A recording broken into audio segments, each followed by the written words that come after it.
자, 보시면 뒤가 높죠. 그러니까 앞에 축을 쌓아서 성토를 해서 마당을 만든 거예요. 그래서 지금 여기 이 집 같은 경우도 1층이지만 밑에 지하가 있을 거예요. 앞에서 보면 1층이고 뒤에 보면 지하고. 저거는 50% 이상 땅속에 들어가면 용적률에서 빠져요. 그러니까 지하를 지어도 땅속에 짓는 거는 용적률에서 빠진다. 예. 그래서 피탈이 안 좋은 게 아니라 되게 좋은 게 앞에서 보면 1층이고 뒤에서 보면 지하야. 근데 그 1층으로 쓰잖아요. 용적률이 안 들어가니까. 그렇죠. 그러니까 비탈이 나쁜 게 아니고 이렇게 지으려면 돌이 얼마나 많이 들겠어, 그죠? 그러니까 이런 거는 감정가에 안 들어가요. 크게. 이게 쉽게 말해서 그 하천, 근데 자연으로 굴러서 다듬어진 거. 비싸요. 그러니까 일반 깬 거가 한 차가 50만 원이면 얘는 100만 원 정도예요. 이 정도 하려면 차 수십 대 와야 돼, 수십 대. 저런 건 이제 깬 돌, 이런 건 깬 돌. 이런 건 한 차에 50만 원 정도. 이 문만 해도 몇 억 할거 몇 억.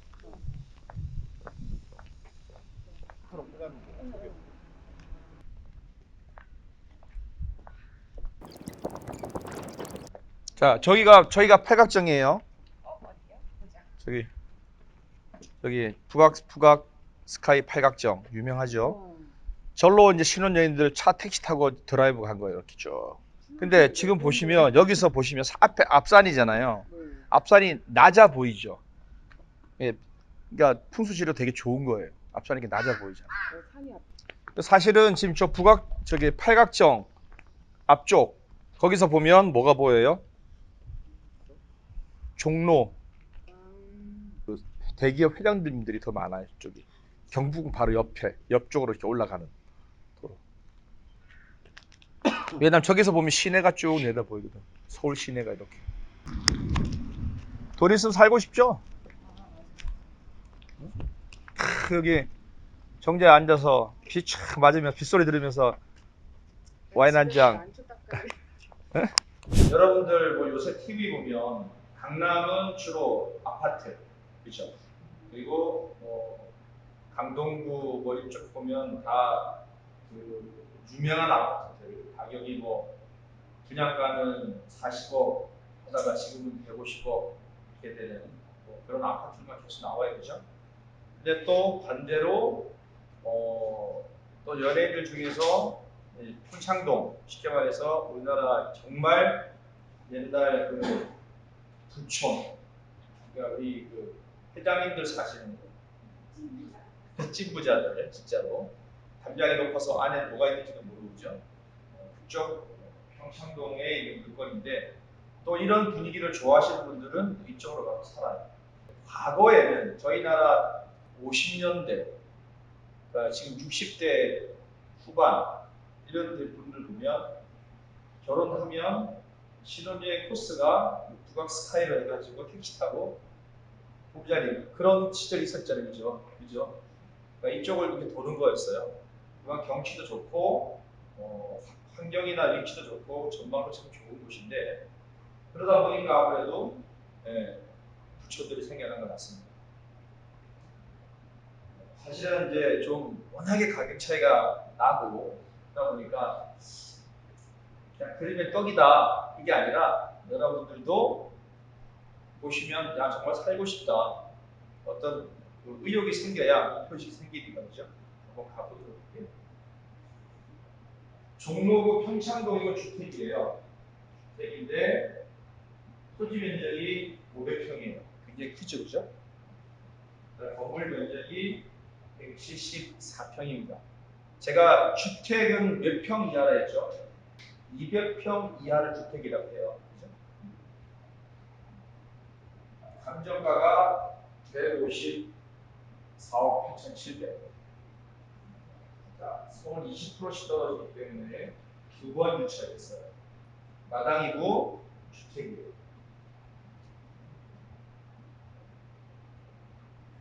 여기가 거실이고 여기가 안방이고 드레스룸이고 그리고 현관이고 이 정도 사이즈의 방은 3개밖에 없어요. 그리고 마당 한켠에 한옥으로 한 10평짜리 이렇게 한옥을 지어놨어요. 그러니까 쉽게 여기서 이제 차도 마시고 뭐 이 얘기도 하고 그런 한 공간을 만들었죠.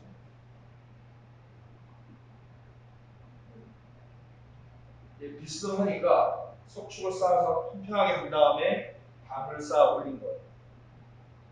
이 담 쌓는 데만도 뭐 한참 많이 들었을 것 같아요. 여기가 이제 경북궁이고 경북궁 옆으로 해서 이제 북악 스타일로 올라가는 길이에요. 여기 가면 여기 여러분들 이쪽에 잘 아시는 삼천가 이쪽에 있어요. 그리고 이쪽으로 북악산을 중심으로 해서 형성되어 있습니다. 다 고급 주택들. 여기에 이쪽 편이에요. 이제 뒤가 산이고 이렇게 계곡이고 앞산이고. 자 보시면 두 필지로 되어 있고요. 필지 하나, 둘. 자 보시면 이거는 일종 전용. 일종 전용은 어때요? 주택만, 주택만. 다세대를 보면 주택만. 평당 얼마냐? 제곱미터당 825만 원이니까 평당 얼마 준대요? 한 2,700만 원 준다. 토지 가격만 136억이에요. 토지 가격. 그리고 건물 가격이 18억. 건물 가격 한 18억 정도입니다. 그러니까 총 154억 8천만 원입니다. 말소 기준을 보면 김묵남 소유권 보전 이후에 근저당이 있어요. 2021년 10월 14일. 자, 그런데 보면 소유권 이전 청구권 가등기로 해서 김현수가 있습니다. 근데 얘가 근저당보다 빠르면 어떻게 돼요?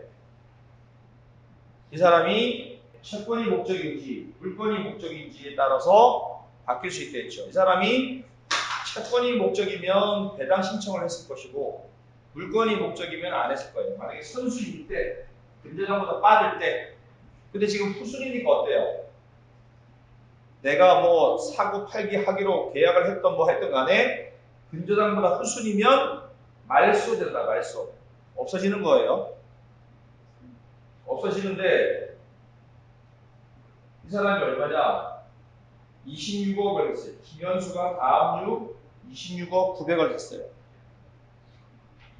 그러면 제가 그냥 미루어 볼 때 130억 정도의 매매 계약을 해서 20%의 계약금을 선납한 것 같아요.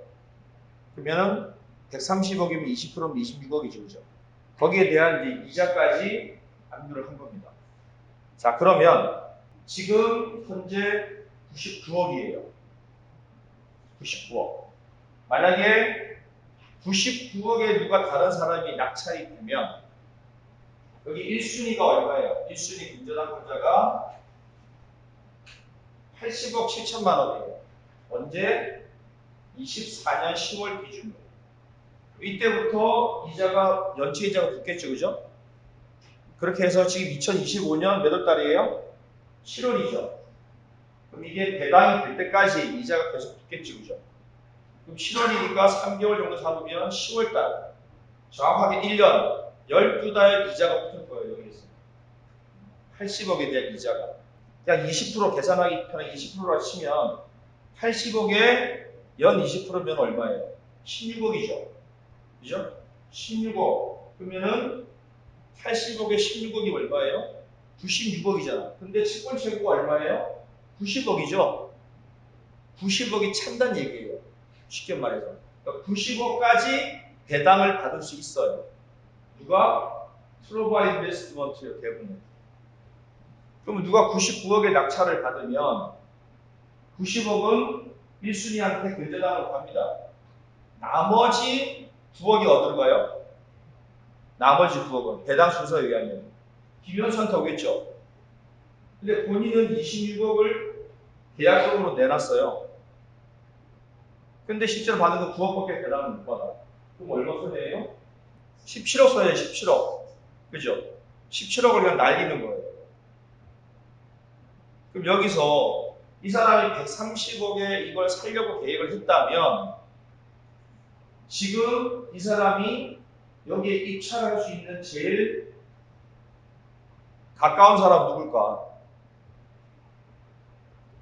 지금 압류권자인 김현수가 여기에 입찰할 수 있잖아요. 그죠? 본인이 얼마까지 쓸 수 있어요? 자, 1순위가 90억을 배당받아. 내가 26억을 배당받을 사람이에요. 합치면 116억이죠. 116억을 써도 나는 얼마? 26억은 배당으로 떨어져요. 이해되시나요? 자, 지금 우리 워드님께서 이게 관심이 있어요. 근데 내가 저기에 2순위 배당권자에 얼마 26억을 받을. 본인이 쓰든 누가 쓰든 많이 쓰면 나한테 배당이 와요. 근데 1순위한테 90억이 일단 배당이 가. 그럼 나는 다른 사람이 받는 게 겁나. 내가 꼭 받고 싶어. 그러면 116억을 쓰면 90억은 어차피 배당으로 빠지죠. 1순위한테. 나머지 누구한테 와요? 다시 나한테 오죠. 내가 쓰고 받는 거예요. 배당을. 그러니까 다른 사람보다 더 많이 쓸 수 있겠죠. 여유가 있다. 쓰는 여유가 있잖아요. 내가 배당받을 사람이니까. 그냥 100억을 썼어. 그럼 어떻게 돼요? 90억 배당되고 나머지 10억은 나한테 배당받아요. 그죠? 그럼 실제로 나는 116억에 사는 거예요. 지금 내가 이 사람이 예를 들어서 99억 2천만 원을 썼어. 그러면 90억의 배당이 1차 가고 나머지 배당은 나한테 오단 말이에요. 나는 116억에 이걸 매입하는 거예요. 원래 130억에 계약을 해서 살려 했는데 116억에 살 수 있으니까 14억 더 싸게 살 수 있는 거죠. 요 주택, 바로 옆에 붙어있어요. 요 주택. 요 주택이 올 4월에 60억에 거래됐어요. 60억에. 이 사람은 토지가 230평이고 건물은 178평. 지금 현재 건물하고 거의 같은데 토지만 230평이에요. 근데 토지 건물 합쳐서 평균을 내보면 2,600만 원입니다. 60억 나눠보시면. 그러면 실제로 지금 있는 거는 토지 대비 건물이 작죠?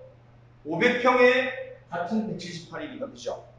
얘는 230에 178이니까 토지 건물 했을 때 나누기가 균등한데 500평에 178이면 얘보다 훨씬 더 건물 원적이 작잖아요. 그런데 단가는 더 높아. 그러니까 감정이 조금 높게 됐다라고 생각이 된다는 얘기예요. 이 친구도 보면 잘 지어놨어요. 돌로 해서. 입구가 좀 작아서 그렇지. 자, 이 옆에 공터가 있는데 지금 건물을 짓고 있어. 이거예요. 이렇게 돼 있어요. 이렇게. 자, 이 집도 보면 우리 경매 나온 물건하고 좀 비슷하게 지어놨죠. 대부분 이렇게 벽돌을 쌓아서 집을 지어요. 주변에서 날 못 보게끔. 근데 이 건물이, 이 집이 60억에 거래가 됐다. 평당 2,600이다. 그러면 지금 현재 나와 있는 거는 감정이 좀 높았다. 그걸 감안해서 다운 두 번 됐다는 얘기예요. 근데 건물은 굉장히 더 고급스럽게 지어져 있습니다. 현재 경매 물건이. 우리가 강남의 아파트만 올라가는 게 아니라 강북에 보니까 물론 강북에는 한남동도 있고 용산도 있지만 정말 찐부자들이 사는 종로의 평창동은 이런 거구나.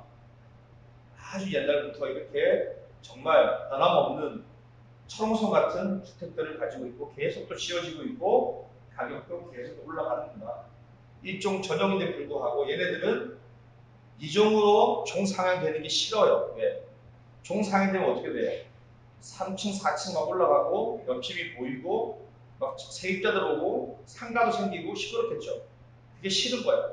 조용하길 원해.